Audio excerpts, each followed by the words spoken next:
संघीय शासन प्रणालीमा राजस्व अधिकारको बाँडफाँडको बारेमा हामी आज चर्चा गर्छौँ। यसमा हाम्रो सिकाइका उद्देश्यहरूमा राजस्व र राजस्व अधिकारको परिचय, राजस्व अधिकारका सिद्धान्तहरू, राजस्व अधिकारका आधारहरू, राजस्व अधिकारको संवैधानिक व्यवस्था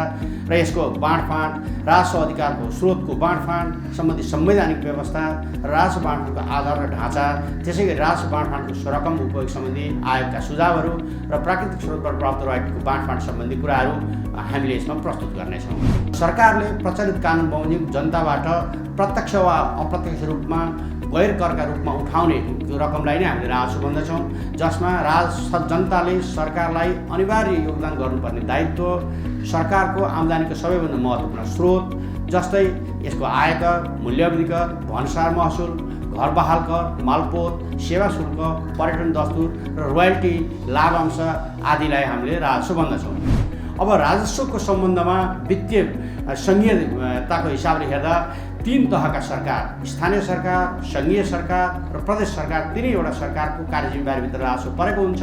र यसमा चाहिँ राजस्व भनेको कार्यजिम्मेवारी पुरा गर्न आवश्यक पर्ने स्रोत उपलब्ध गराउने हो र यस्तो स्रोतमा कर र गैर करका लगाउने अधिकार दिइन्छ। त्यसैगरी तहगत सरकारहरू बीच राजस्व उठाउने अधिकार, राजस्वको स्रोत र यसको आधारको बाँडफाँडलाई बुझिन्छ भने राजस्व सङ्कलन सम्बन्धी प्रशासनिक प्रबन्ध र सहकारीका कुराहरू यसले समेट्छ। यसका सिद्धान्तहरूको बारेमा कुरा गर्दा आन्तरिक साझा बजारको दक्षता सम्बन्धी सिद्धान्त एउटा छ,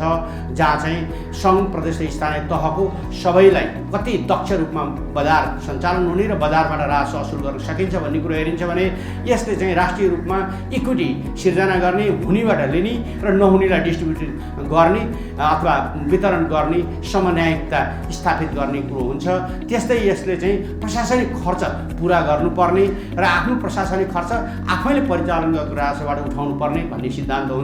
त्यस्तै चाहिँ सबै तहगत सरकारलाई दिएको कार्यजिम्मेवारी पुरा गर्न, फिस्कल निड, वित्तीय आवश्यकता पुरा गर्नको लागि राजस्व परिचालन गर्नुपर्छ भन्ने सिद्धान्त हुन्छ भने यसले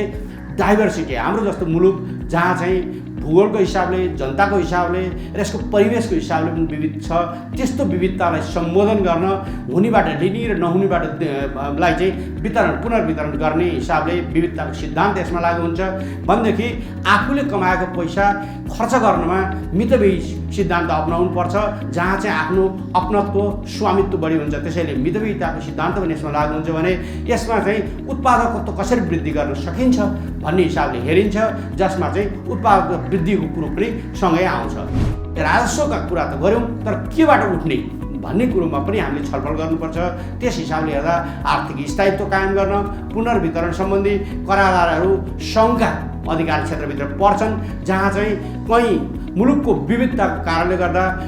हुने र नहुने एकै ठाउँ बस्दैनन्, स्रोत साधन एकै ठाउँ पाइँदैन र कतिपय बजारसँग लिङ्केज नहुने हुनाले त्यो राजस्व असुल गर्न नसक्ने यस्तो किसिमको जटिल राजस्वको परिस्थितिलाई सङ्घीय सरकारको अधिकारको क्षेत्रभित्र रहन्छ। तर चलायमान प्रकृतिका करारहरू पनि सङ्घ क्षेत्रका अधिकारभित्र पर्छन्, जसले गर्दा त्यसको स्रोतको आधार नै एक ठाउँबाट अर्को ठाउँमा चलायमान हुँदा पनि त्यसले कर छली गर्न सक्दैन। त्यस्तै एउटै वस्तुको अवस्था र प्रकृतिको अनुसार फरक करार हुने अवस्था पनि सङ्घको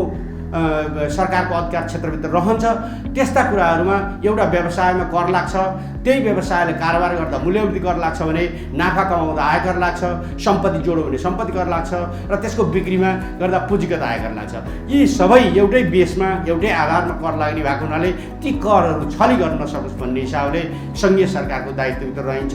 र कम चलायमान अचल प्रकृतिका करारहरू तल्लो तहका सरकार अथवा सब नेसनल गभर्मेन्ट, प्रदेश र स्थानीय सरकारकोमा निहित रहन्छ। यस्ता हामीले उदाहरणको लागि सम्पत्ति करको रूपमा लिन सक्छौँ। शुल्क तथा सेवा शुल्क, दण्ड जरिवाना र